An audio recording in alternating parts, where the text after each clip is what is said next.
एक ऐसा शख्स जिसने अल्लाह को ललकारा और दुनिया में अपने लिए एक नई जन्नत तामीर करवा ली। वो शख्स किस कौम से ताल्लुक रखता था और किस तरह उसने दुनिया में जन्नत बनाने का इरादा किया और अल्लाह ताला की जात को ललकारने जैसा बड़ा गुनाह कर बैठा, ये सब हम आपको इसी वीडियो में बताएंगे। तो वीडियो को आखिर तक जरूर देखें और इसे जरा भी मिस ना करें। एक ऐसी कौम जो अब तक दुनिया की सबसे ताकतवर और अजीम कौम थी, ये कौम थी कौम आद, जिनकी तरफ हजरत हूद अलैहिस्सलाम को नबी बनाकर भेजा गया था। लेकिन इस कौम ने हजरत हूद अलैहिस्सलाम को नबी मानने से इनकार कर दिया था, जिसकी वजह से इस कौम पर अजाब नाजिल किया गया और ये कौम तबाह बर्बाद हो गई। कौम आद इरम नामी बस्ती के रहने वाले थे। ये लोग बहुत ही लंबे कद और ताकत वाले थे। अपनी ताकत और लंबाई की वजह से इन लोगों ने पूरे यमन पर कब्जा कर लिया। उन पर कई बादशाहों ने हुकूमत की और इनमें दो बादशाह ऐसे आए जिनकी बादशाहत काफी अजीम थी। इनमें एक का नाम शदीद और दूसरे का नाम शद्दाद था। ये दोनों भाई थे और अपने जमाने में इन्होंने बेशुमार लश्कर और खजाने जमा किए थे। जब शदीद की मौत हुई तो पूरी हुकूमत शद्दाद को मिल गई। उसने कबीले के तमाम सरदारों को अपना फरमाबरदार बना लिया और इस तरह पूरा जनूबी अरब इसकी मिल्कियत में शामिल हो गया। उसने अपनी हुकूमत को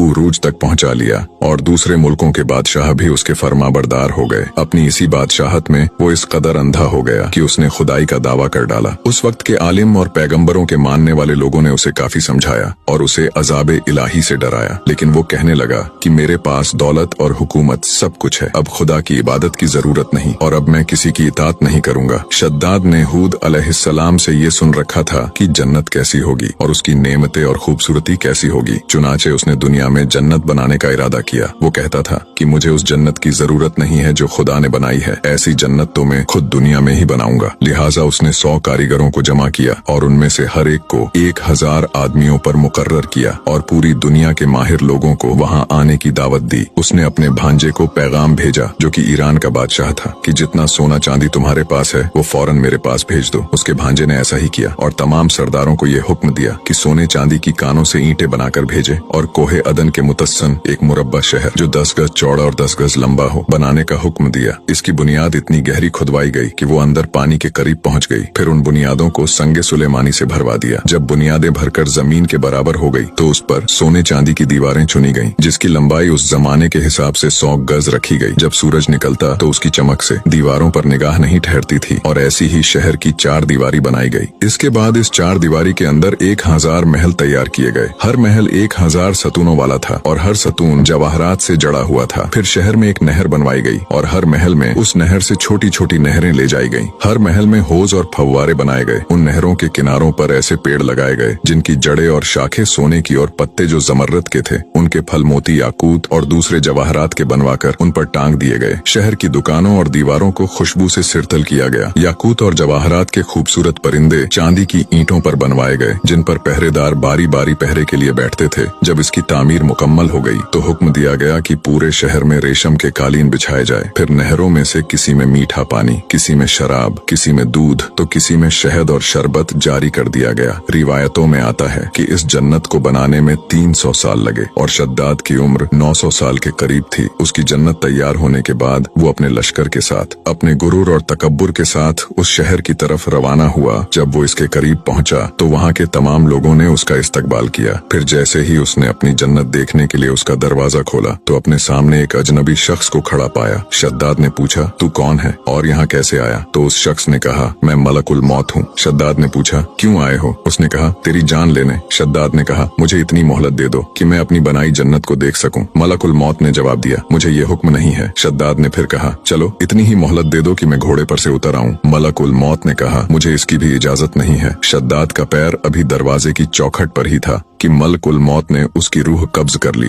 फिर हजरत जिब्राइल ने एक जोरदार चीख मारी जिसके बाद पूरा शहर अपने आलीशान महलों के साथ जमींदोज हो गया और इसका नामो निशान बाकी न रहा। रिवायतों में आता है कि शद्दाद और उसके लश्कर के हलाक होने के बाद वो शहर भी लोगों की नजरों से ओझल यानी गायब कर दिया गया। इसीलिए कभी भी अपने ऊपर किसी भी चीज का घमंड मत करना। अल्लाह ताला हमें हिदायत अता फरमाए, आमीन। वीडियो को लाइक शेयर करके हमें फॉलो जरूर करें।